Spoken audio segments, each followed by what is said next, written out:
हाँ जी, सारा बयान राम राम। मैं आपके साथ राजेंद्र प्रसाद बबलू खोखर।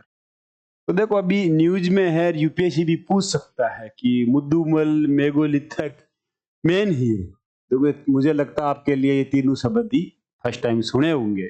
मुद्दुमल क्या है? एक जगह का नाम है। मेगालिथिक क्या है? ये पढ़ेंगे। नवपाषाण काल के बाद में आया, नियोलिथिक के टाइम था, क्या था? मेन हीर क्या है? इन तीनों चीजों को समझना है। अभी चर्चा में इसलिए कि यूनेस्को ने इसको टेंजिबल साइट के अंदर डाला है। ये यूनेस्को की वर्ल्ड हेरिटेज साइट में भारत की तरफ से जा सकता है, तेलंगाना में है। तो समझते हैं। सबसे पहले ये है मुदुमल मुदुमल मेगोलिथिक मेन हीर क्यों चर्चा में है। सबसे पहले आप इसकी लोकेशन देखो कि यह है कहां पे। यह है तेलंगाना के नारायणपेट। कौन से जिले में? नारायणपेट। तो तेलंगाना में आप इधर देखोगे, यह है नारायणपेट। कौन सा? नारायणपेट डिस्ट्रिक्ट। यहाँ पे है। कौन आपसे पूछे नारायणपेट डिस्ट्रिक्ट इस तरफ कौन सा राज्य लगता है? कर्नाटक। तेलंगाना में कौन सा लगता है? इधर कर्नाटक। ये कर्नाटक है, ऊपर महाराष्ट्र है, इधर छत्तीसगढ़ है, इधर आंध्र प्रदेश।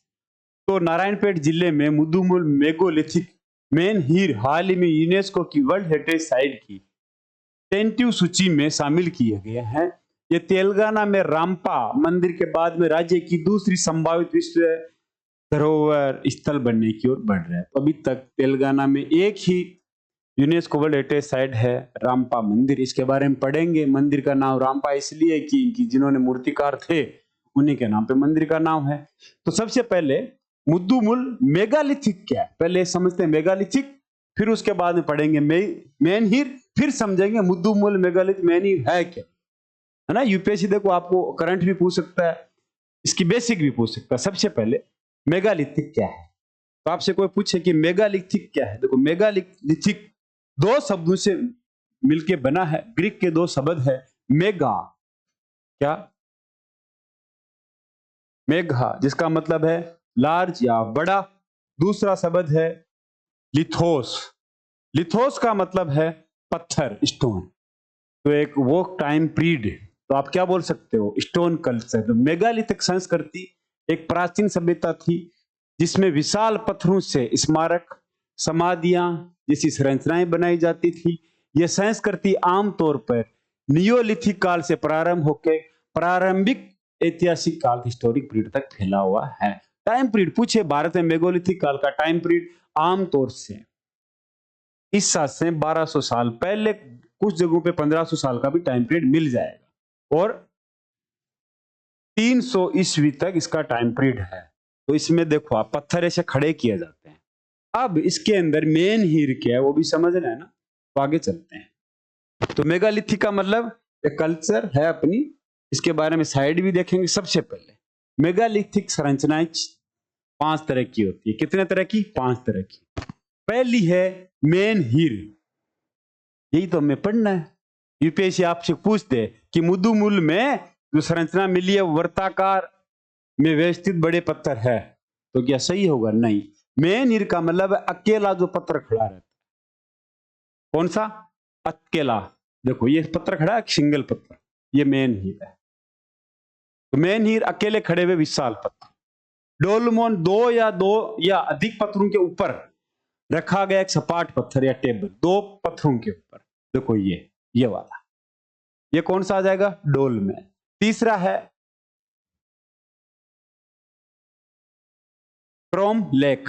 क्रोम लेक वर्ताकार में व्यवस्थित बड़े पत्थर। देखो तीसरा, देखो एकदम गोल गोल सर्कल बना दिया आपको ऐसे वर्ताकार में। चौथा है रॉक कट चेंबर। तो रॉक कट चेंबर पहाड़ों या चट्टानों को काटकर बनाए गए समाधि स्थल। तो पहाड़ और चट्टान को काट के जो समाधि स्थल बनाए जाते हैं उनको क्या बोलेंगे? Rock cut chamber. Circular mega, गोलाकार में रखे गए पत्थरों का समूह। ये तो आपसे कोई पूछे इनके टाइप्स क्या है, ये क्या है, तो आप इन पांचों का नाम बता दोगे। तो मेगालिथिक संरचनाएं क्या है, रॉक कट चेंबर्स वगैरह, इनको बारे में बता सकते। भारत में मेगालिथिक स्थल कहां कहां पे है?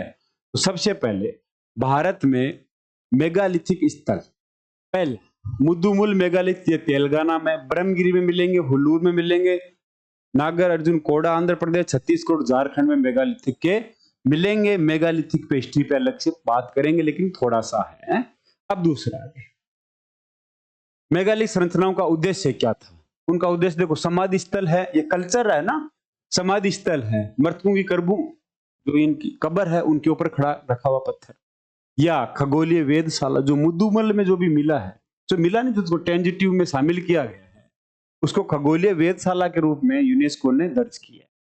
धार्मिक स्थल भी हो सकता है, देवी देवताओं की पूजा के लिए, स्मारक किसी व्यक्ति की घटना या व्यक्ति को याद रखने के लिए। वापिस आते हैं, क्या है मुद्दुमुल? तो आपको मेगालिथ का मतलब समझ गए, कल्चर था, ठीक। 1200 से 1200 बीसी मतलब बिफोर क्राइसिस से 300 ईस्वी तक के बीच में, टाइम पीरियड के बीच में एक मेगालिथिक संस्कृति है। इसके बारे में अलग से पढ़ेंगे, लेकिन नॉर्मल बताया। मेनहीर के बारे में बता चुका हूं, सिंगल पत्थर को क्या करते हैं, मेनहीर। अब इसमें आया रामपा मंदिर के बाद में राज्य की दूसरी संभावित, ये रामपा मंदिर क्या है? देखो तेलंगाना में रामपा मंदिर, एक मिनट,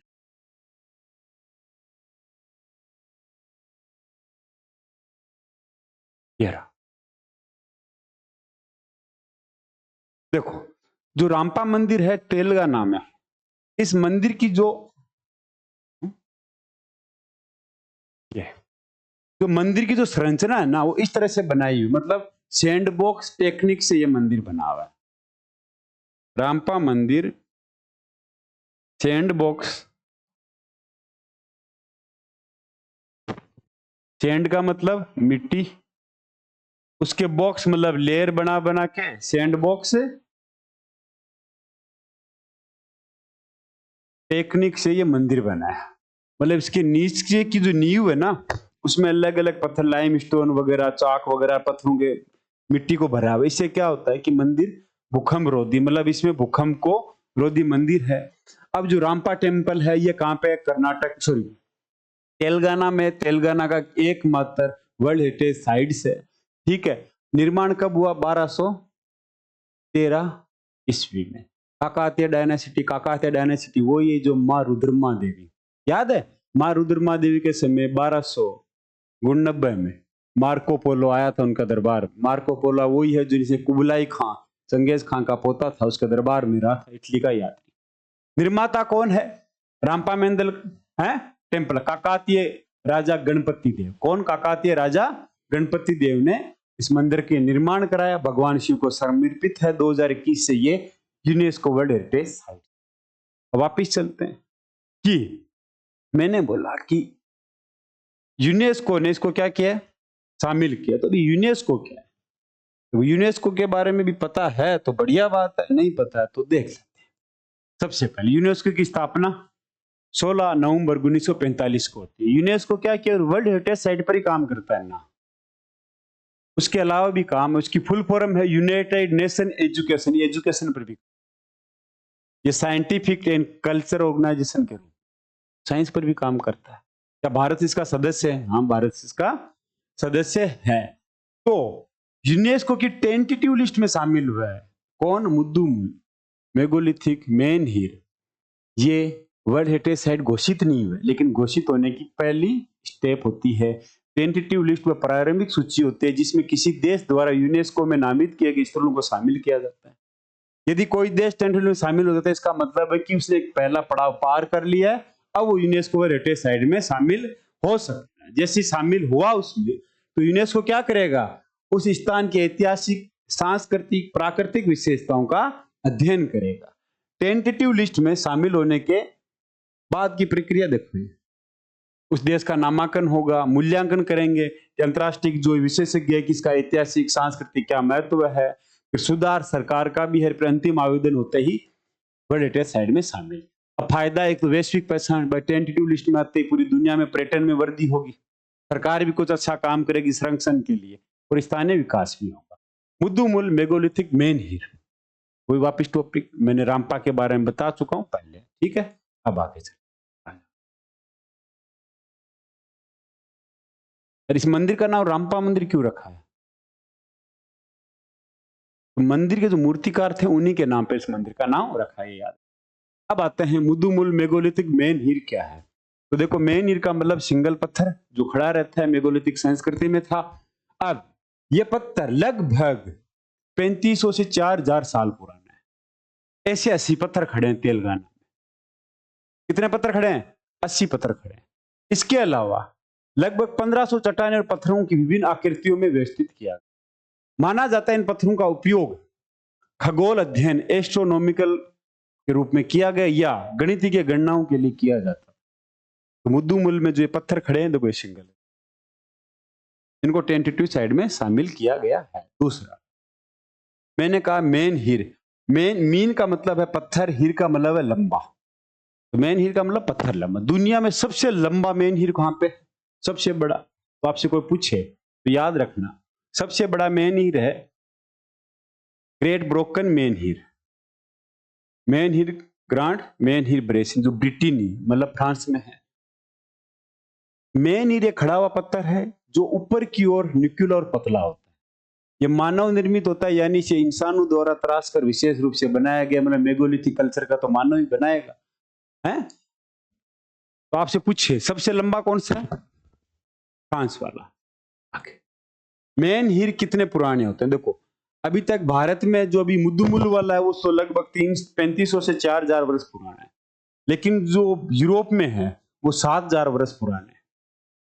आगे ये रहा 7000 वर्ष पुराने यूरोप वाले। यूरोप में मिलने वाले मेन हीर नियोलिथिक और अर्ली ब्रोंज एज के बेकर संस्कृति से जुड़े हुए हैं। तो ये तो याद नहीं रखना, अगर पूछ भी ले तो बेकर एज संस्कृति, लेकिन वो हमसे पुराने हैं, ये याद रखना है थोड़ा हमारे वालों से। मेन हीर क्यों बनाए गए थे, ये भी क्वेश्चन पूछे, मैं पहले बता चुका हूं। देखो कब्रों के चिन्हों के रूप में, भाई किसी के नीचे समाधि भी हो सकते हैं। मेगालिथिक जो संस्कृति है तो हम पढ़ेंगे अलग से, आप अगर हिस्ट्री में जाके पढ़ना, मैंने नॉर्मल तो बता दिया है। तो समाधि चिन्हों के रूप में या खगोलीय गणनाओं के लिए, कैसे कि मेन हीरों को खगोलीय गणनाओं के लिए इनको स्टैब्लिश किया जा सकता है। जैसे ग्रीष्म काल और शीतकाल संक्रांति के दौरान सूर्य की स्थिति के आधार के ऊपर इनको व्यवस्थित कर रखा हो कि इनकी छाया देख के कुछ टाइम पीरियड निकाल ले हैं। मुद्दुमल में स्थित मेन हीरों को प्राचीन खगोलीय वेधशाला बोला गया है। दूसरा, जो मुद्दुमल में मिला है एक मेन हीर को देवी गोडेस यमला के रूप में पूजा गया है, मतलब उनकी पूजा की जा रही है। ये भी यूपीएससी आपको स्टेटमेंट में दे दे तो याद रखना देवी यमला। मेन हीर में यूनेस्को को मान्यता क्यों मिलनी चाहिए? क्वेश्चन ये कि भाई यूनेस्को, भाई ये पत्थर ही तो खड़ा है, इसको मान्यता क्यों दे? ये भी तो क्वेश्चन है। तो बात यह है कि हमारे जो प्राचीन मानव है, जो हमारे पूर्वज रही है, प्राचीन मानव सभ्यता की बुद्धिमत्ता का ये परिणाम है कि वो भारी भरकम पत्थर उन्नत भौतिकी और इंजीनियरिंग के ज्ञान के बिना नहीं बना जा सकता। मतलब इनको लंबा चौड़ा खड़ा करना है, गिर नहीं रही है। पत्थरों को सही स्थान पर ले जाने और सटीक स्थान पर रखने की क्षमता हमारे पूर्वजों की खगोल शास्त्र और गणित में गहरी समझ को दर्शाती है। दूसरा, प्राचीन संस्कृतियों के विश्वास और जीवन शैली की झलक कि हमारी प्राचीन संस्कृति कैसे थी। ये मेगालिथिक संरचना बनाई, उन्होंने किसी लिपि भाषा को नहीं छोड़ा, लिखित को नहीं छोड़ा, लेकिन इसे समझने की कोशिश करेंगे। लेकिन इन संरचनाओं को बनाने में लगाई गई मेहनत ये दिखाते हैं कि उनके लिए बहुत बड़ा महत्वपूर्ण है, तो इसलिए इसको शामिल किया। दूसरा, मुद्दुमुल एक मेगालिथिक क्या है? आपसे पूछे खगोलीय वेधशाला, ये याद है। इसके अंदर ये जो कुछ मेन हीरे से स्टैब्लिश किए गए शिक्षाओं से पता चलता है कि कुछ खगोलीय गणनाएं की गई होगी, ये माना गया, लेकिन उसको पूछे तो आप बता देना। ठीक, अब आपसे यूपीएससी क्वेश्चन पूछे कि मेगालिथिक काल में बनाए गए मेन हीरों का मुख्य उद्देश्य मृतकों की समाधियों को चिन्हित करना था।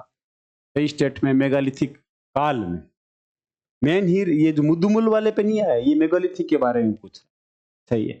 मेन हीर आमतौर पे खगोलीय संरक्षण के लिए बनाए जाते थे, उनका मृतक संस्कारों से कोई संबंध नहीं था। ये रीजनिंग गलत है। हाँ भाई, मेगालिथिक काल में, तो ए सही है, इसका क्या हो जाएगा? ए सही है। दूसरा स्टेटमेंट, मुद्दुमल मेगालिथिक मेन हीरो को यूनेस्को की विश्व धरोहर सूची में शामिल किया। हाँ, टेंटेटिव लिस्ट में शामिल किया गया। मुद्दुमल मेन हीरो का प्राचीन खगोलीय वेधशाला माना जाता है, जहां कुछ मेन हीर ग्रीष्मकालीन और शीतकालीन संक्रांति के दौरान सूर्य के उदय और अस्त के साथ संरेखित करते हैं। दोनों सही है, लेकिन या इसकी सही एक्सप्लेनेशन नहीं करता है। तो आंसर क्या हो जाएगा? बी। जो भी मैंने पढ़ा है उसी के अनुसार है। आगे क्वेश्चन पूछे आपसे, तो वो इतना ही है, आप खुद बनाना। इसी के साथ सारा बहन राम राम, जय हिंद, जय भारत।